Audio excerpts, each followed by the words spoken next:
Connection देंगे, otherwise हम उन महलों से बराह रास्त गुजर जाएंगे। एक बात बताता हूँ अकरम साहब की, कि आप वार्ड से 2 इलाके भी लाइन से नीचे आ रहे हैं, उन सब डोर मिल में ये सिर्फ 3 मैं 100% उनकी कंट्रीब्यूशन के लिए ये लोग, इसलिए कि यहाँ की जरूरत भी है। और एक बात लोगों को कहते हैं, हमारे एक दोस्त ने एक बड़ी खूबसूरत बात, क्रेडिट नहीं लेना चाहिए यूनुस हमारे गोशेगुजार की, कि जो बीच में पानी है, जैसे ये मस्जिद के पास पानी है या ये पान टकी में पानी है, ये पानी अब आलूदा हो चुके हैं। अगर चेक करवाया जाए, मेडिकली चेक करवाया जाए, तो इनके पीछे 20-20-30 गटर बन चुके हैं। और वो गटर सारे, वो पानी जब बारिश होती है तो फ्लो सारा उसी चश्मे के, लिहाजा ये पानी इफ्सान सेहत के हिसाब से भी हमारे लिए अब मुवाफिक नहीं रहे। लोगों को चाहिए कि इन पानियों को जो अगर हैं, इनको दोनाते में रखें और पीने के लिए उस पानी को हर हाल में अवेल करें। वैसे भी जब पानी के हवाले से कब मनानी पड़ती है, जब उसकी वर्स्ट पोजीशन बनती है, जब उसकी सबसे खराब पोजीशन बनती है, जैसे कि हमारी पीछे दिसंबर और जनवरी में बनी थी। तो मेरे ख्याल में सिवाय बाड़ीकोट जो कस के पास के दाएं बाएं के चंद एक घर थे, इनके अलावा तमाम गांव में पानी का इंतहाई बुरान था। लोग मोटरसाइकिलों पे, गाड़ियों पे पानी ला रहे थे। तो पानी की जब भी है उस वक्त कैसी है। नंबर 2, एक बात और, जरूर लंबी हो गई है लेकिन मैं हर वो जरूरी बात करना चाहता हूँ जिसका चीज से। नंबर 2, ये अच्छा है कि हम में से हर 2 घरों ने अपना एक पाइप लगाया हुआ है, दरख्तों के से ऊपर से टांग के लाया हुआ है, लीकेज कर रहा है, और हर बंदा जब पानी लगाता है, पानी फिर चलाता है, फिर आगे बढ़ता है। इससे बेहतर नहीं है कि हम सब लोग मैकेनिज्म बना लें कि पानी की पाइपलाइन 24 घंटे चल रही हो, आगे लाइनें सील होके हर घर के तक यूं, और हर घर का टाइम पे अपने ही बरामदे में, बेड़े में उसको पानी। और एक वो जिसको हमने 50 रुपया या 60 रुपया देना, 50 रुपया 70 रुपया हम उसको महीने का दें, या 100 रुपया ही दे दें, एक कप है महीने का, हम उसको 100 रुपया दें, जो हमारी मेन लाइन को हर वक्त मेंटेन रखे। और आगे छोटी कमेटियां अपने मोहल्ले की छोटी लाइन को देखती रहे, कहीं से अगर उसकी टूट फूट हो जाती, तकसीम का जो फार्मूला तो हम एक दफा करके बात को ठीक कर दें, वो, या हर बंदा अपनी तकलीफ अपने बंडल खरीद के लगाता रहे, रात को टार फिरता रहे, वो बेहतर है।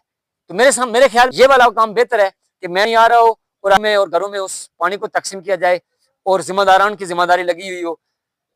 एक बात आखिर पे दोबारा दोहरा के, लोकल गवर्नमेंट के फंड जो कंट्रीब्यूशन 5-5 हजार रुपये होगी उसकी, और जो मुखैर हज़रात पैसे वो, या किसी एनजीओ से कोई पैसे या पाया, वो सब चीजों की आज से 5-10 साल बाद, 15 साल बाद भी अगर होगा तो उसको मिलेगी, इसलिए कि हम हर चीज डॉक्यूमेंट कर रहे हैं।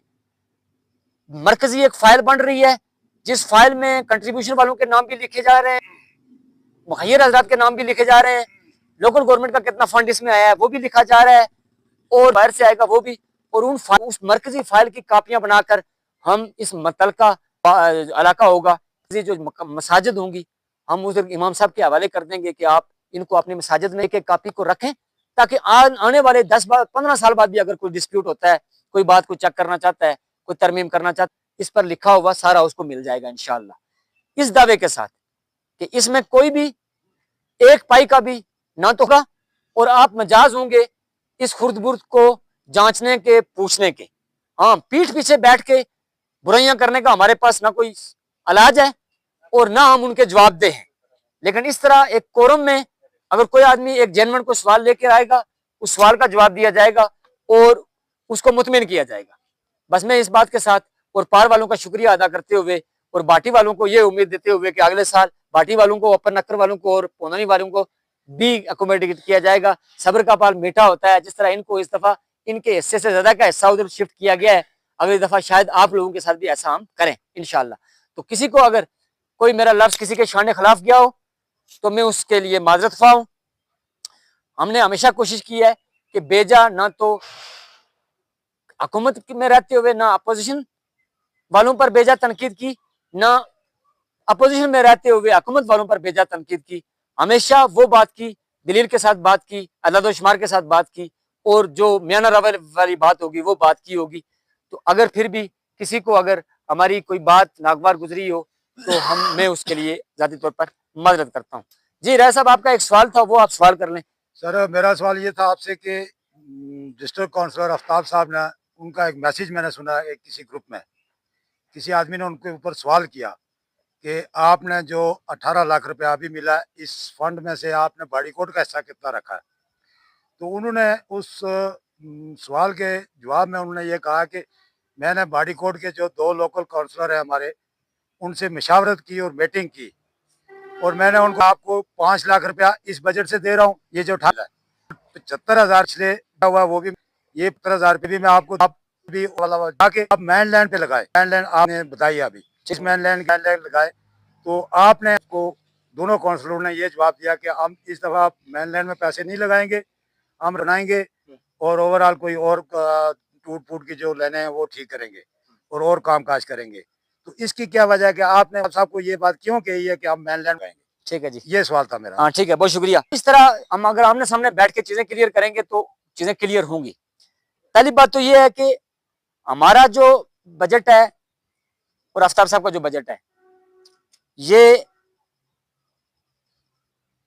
गडमिट किया जा सकता है। एक मिनट, उन्होंने जो वजाहत दी है अपने बजट की, उन्होंने कहा जी मैंने जो 5 लाख रुपया दिया था, अब वो काउंसलों के इनकार के बाद मैंने वो 5 लाख रुपया तकसीम करके 2.5 गर्ल मिडिल स्कूल में दे दिया खिड़की दरवाजे के लिए, और बाकी 2.5 लाख रुपया मैंने ईदगाह मिडिल स्कूल के लिए दे दिया। जी ठीक है, बस हाँ, और दोनों 75,000 रुपया जो हिस्से हो गए। पिछला बजट में से बस आपके दोनों सवालों के मैं क्लियर करता हूँ। पहली बात तो ये है कि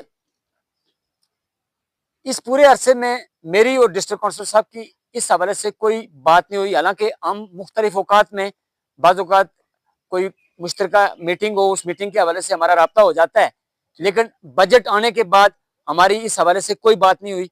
अलबत्ता जो ही बजट आया, हमारे शनीद में ये बात आ गई थी, बल्कि मुस्तफ़ा साहब भी एक दफा हमारे पास बैठे थे, ग्रुपों में बात चल रही थी कि इस दफा डिस्ट्रिक्ट काउंसिलर साहब के बजट से बाड़ीकोट वालों को 5 लाख रुपया मिल रहा है और वो 5 लाख रुपए मेनलैंड पे लगाना चाहते हैं। ये हमारे शनीद में आ गई थी बात। हमने इसको बहुत मोस्ट वेलकम किया और इसमें हमें भागदौड़ करने की जरूरत इसलिए भी नहीं थी कि हमने हुकूमती जो कारकुन थे उनके जिम्मे लगाया हुआ था कि आपको जहां भी मौका मिलेगा आपने मेनलैंड के एक जरूरत थी, उसी जगह किसी एक अदारी लगी, हमारा भी मतलब नहीं बनता। लिहाजा हमने आफ्ताब साहब को फॉलो ही नहीं किया। हमने उनको कि आप अपने बजा कर रहे हैं, समझते थे मुश्तरक उन साथी मौजूद हैं टीम, तो वो अब हिस्सा मेनलैंड पे लगे। जब मुलाकात ये ईदगाह में मीटिंग कर बजट इजलास के लिए एक सिफारिशात, एक मुस्तफा साहब ने सिफारिश लिखी, हम अपनी वार्ड रुपया, हम अपनी वार्ड का 2.5 लाख लगाना चाहते हैं। आप यही बात इन्होंने हमें कही। अब उसके बाद हमें कोई होना नहीं चाहिए था कि हम अपनी तरफ से कोई कोशिश करते। बिल्कुल हो गई बात। ग्रुप में बात चली, उधर के कुछ साथियों ने ये डिस्कस की कि वार्ड वालों ने जो मेनलैंड देने का किया है वो अपने पैसे, तो पैसे उधर नहीं दे, पैसे स्कूल पे लगाएंगे। इन्होंने भी वाजे किया हुआ था कि हम सिर्फ अपनी वार्ड का भाई इधर दे रहे हैं। अब उस तरफ का जो माइंडसेट ये था कि हम मेनलैंड पे नहीं देंगे, हम स्कूल में लगाएंगे। तो इसका डोमेन है, उसके साथ आप आगे चल के मोटिवेशन तो दे सकते हैं, उसको कायल तो कर सकते हैं, लेकिन उसको आप मजबूर नहीं कर सकते कि नहीं तुम यही करो, क्योंकि वो उसका डोमेन है, वो उसका इख्तियार है कि वो क्या करना चाहता है। तो वो यहाँ के कारकुनों का जो इख्तियार था, उन्होंने आफ्ताब साहब को जो तजावीज देनी थी, इधर वालों ने स्कूल की दी, इधर वालों ने पानी की दी। इधर वालों की पानी की क्यों बात सुन लें, मेरी इस पूरे अरसे में बात नहीं हुई है आफ्ताब साहब से, और अभी भी ये अगर चाहें तो ये मेनलैंड पे शिफ्ट कर सकते हैं। कल भी मेरी इजाजत से बात हुई है। मैंने इनको कहा कि आपने जो स्कूल के लिए रखा है, स्कूल में ऑलरेडी एक वॉशरूम का प्रोजेक्ट चाहे लाख रुपए का ही था, लेकिन था और वो लग भी चुका है किसी हद तक। नहीं तो उसी को पहले देखा जाए कि कितना लग चुका है और कितना बकाया है, और वो उसी में पूरा किया जाए। या 10-20 हजार रुपए की कमी है तो वो आप चलो कर सकते हैं, लेकिन बाकी पूरा 2.5 लाख रुपया उसमें मैंने ये तजवीज दी है इनको। बाकी आप मेनलैंड की तरफ आए। हुआ ये कि जिस दिन हमारी रेडे बैठ के फाइलें बन गई, सेक्रेटरी साहब ने हमसे फाइलों के पैसे लिए, हमसे प्रोजेक्ट लीडरों के नंबर लिए, हमें अकाउंट खुलवाए, फाइलें मेंशन हुई, सब कुछ फाइलें जब ओके हो गई, अकरम साहब भाग गए और अकरम साहब के साथ शहजाद साहब ने ये बात की कि ऐसा करते हैं कि आए कोई इकट्ठा कुछ करते हैं। इन्होंने जो उनको कहा वो ये जवाब देंगे। अगर उतना कहने से ये रिवर्स बनता है फैसला तो फिर आप हमें लगाएं, हमारे जिम्मे लगाएं। मेरी सुनीद में जो इन्होंने आकर वजाहत की कि मैंने उनको कहा कि इस दफा हमारी फाइलें बन चुकी हैं, हम सारा एक ही नहीं कर सकते। हमने चूंकि पार वालों को भी पिछले साल भी बाईपास किया हुआ था, हमने उनको भी देना था, हमने पुल का भी कुछ करना था, हमने स्कूल के वॉशरूम का भी कुछ करना था, तो हमने मेन लेन के लिए 3.5-4 लाख रुपया ही रखा है, बाकी हमने इधर एडजस्ट कर दिया है। इस बात पर अगर वो रिवर्स करते हैं कि चूंकि आपने सारा पानी में नहीं रखा, भाई हमारा चूंकि पानी में हम पिछला पूरा रख चुके थे, हम इस दफा भी पूरा पानी में रखते तो ये बाकी आधे गांव को हम क्या करते। ठीक है, इसलिए हमने जब इन्होंने उनको ये वजाहत की तो उन्होंने इसको ये